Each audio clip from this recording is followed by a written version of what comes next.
Oh, yeah. So here's actually a quick little sneak peek of something, and then we're gonna jump right in. Yep, still frozen. Grandma and the kiddo taking a walk. Dad already went to the front to go look up there. Pond's still frozen. But you can see we do have tracks down our driveway. So even with all the snow and everything that's here, since the road was cleared, you can see over there, we got the HVAC guys here. So we'll check up on him.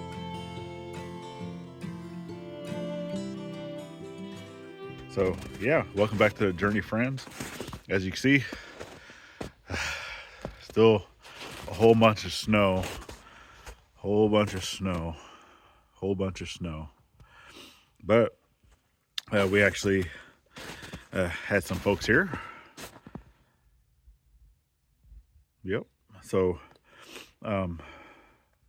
actually, let me just get you flipped around. Let's go take a look. So yeah, they came over here, had their truck parked. I already knew it was going to be a little bit of a muddy mess right here, but four-wheel drive truck, it was all right. It was a Ram, no problems. But look, yo, we got skirting. So the skirting came, and then also basically same truck, same guys that do the skirting. We're also doing HVAC.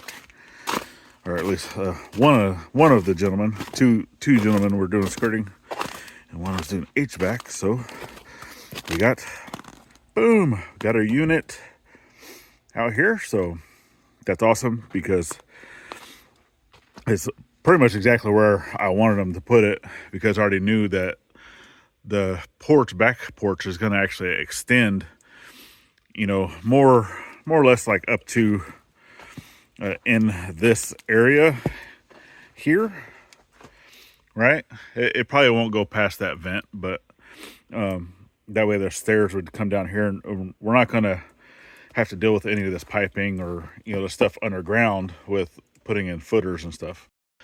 But, and there it goes, zooming in. There we go, zoomed out again. So yeah, with that being said, we are still on the hook. So the last two things that need to be done is connecting the water, so the valve box that's down here that I installed in the last video, connecting that valve box to the well house, and then getting the hole dug so we can get the tank installed.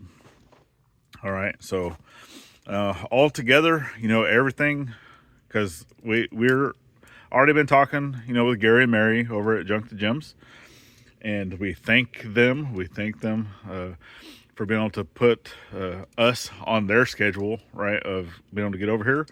But we can't afford to do it yet. So until next month, right, we'll have the funding for that, and we'll be able to get that done. So that's the last two things.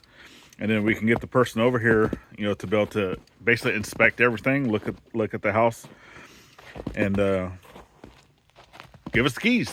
So at that point, we'll be able to start moving in and doing all those things. But yeah, obviously weather is the biggest thing, right, of needing to get into this house and out of that RV. And we're right there.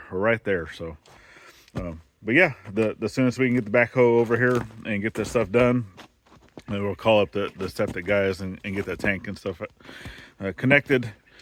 And then we'll be able to call the home center and say, hey, all these things are done. Come take a look. And then we'll be able to do the final turnover and have keys in hand. So sounds good. And yeah, one of the biggest things. So we are going to be doing a little bit with obviously installing skirting in the snow and ice and stuff. With the ground being heaved, right? They can only go down so far. So once the ground is no longer heaving, it's going to leave a gap, right? And that's one of the things that he talked about. And, even some of the areas going around, there's going to be areas with gaps because they just couldn't work around the ice. So, they tried to break up some of the stuff as best they could, but it wasn't working, right? So I was like, oh, don't worry about that, because we had already planned on putting rocks, like a 2-foot border going all the way around the home. because right now we don't have any gutters, right? So there's no gutters up here, and just all that water coming off the roof, dripping down, it's just going to splash up onto the house, right?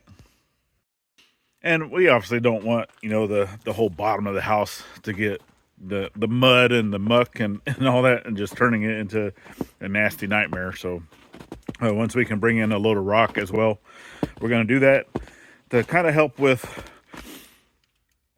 just making it look neat around the home and such, and then also being able to extend the driveway down a little further. So we'll be bringing in at least 1 to 2 loads of rock, and that stuff's not cheap either. So yeah, but we're getting there. We are getting there. Everything is all coming together. It's looking good, looking gooder, right? We're stupid excited. And the other thing that I had also said in the previous video with the electrical is that my buddy Billy would let me know if I did something wrong, and yeah, I did.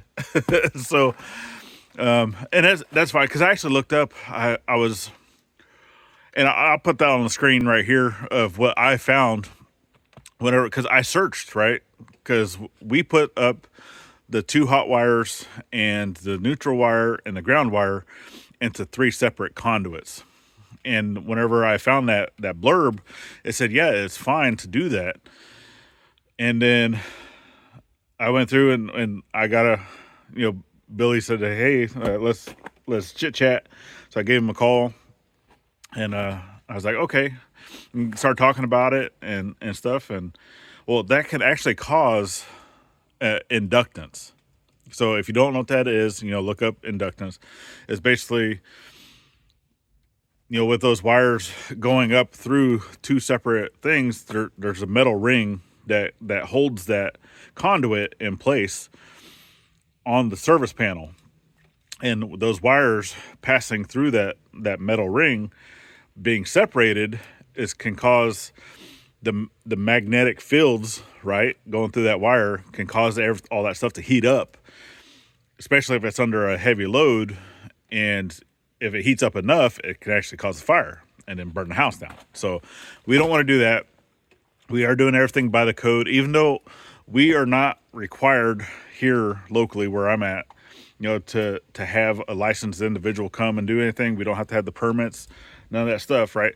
But I still want to do it by code. So I ended up going through and after talking with Billy, I was like, hey, well, he said it'd be fine for just, basic little things like a light here, light there for now, until I can get back under there to switch it, which I'm going to try to do that today, where I'm actually going to go do that here in a second.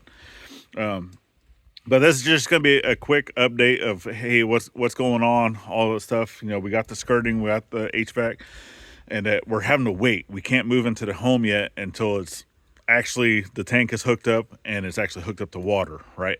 Everything has to be 100% done before we can officially move into the home, all right? And we just can't afford to do it until next month. So, yeah. There's been a lot. This has been a lot of stuff, just going through all the tax paperwork preparation things that we've talked about over. I think I talked about that a little bit over on Scuttlebutt channel or side channel. Go check that out. It's greatly appreciated. But just the amount of things that we've purchased throughout the year for all these projects, right? That way we can claim them for tax purposes. I was like, man, I didn't think it was that high, but it's up there. It's way up there. And I was like, oh, dang. So hopefully, we'll be able to get a little bit of a tax break or whatnot. We'll see what happens. So yeah, I'm going to go in there and I'm going to get those wires and stuff switched around and make sure that it's done correctly. And then we'll go ahead and put the power back on, get the heat going and stuff. And yeah, be able to come.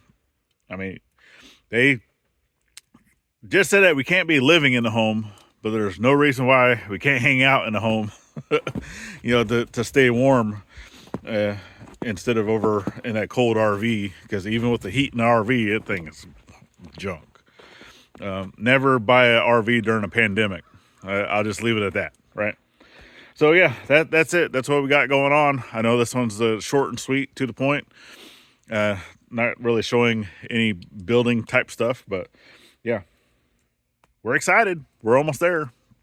Almost there. So just that one step closer. As soon as we can get Gumby over here with the backhoe, then we'll be in business and we can move in. All right, y'all. So yeah, you know the whole thing. You know, check out the video over here. Check out the whole playlist. If you want to stick around a little bit further, subscribe if you're not subscribed already. It's greatly appreciated. And then always get out there. Thank a veteran every chance you get. Not only on Veterans Day, trying to hold my coffee with my other hand. Yeah. Anyway, we'll see you on the next one. Later, y'all.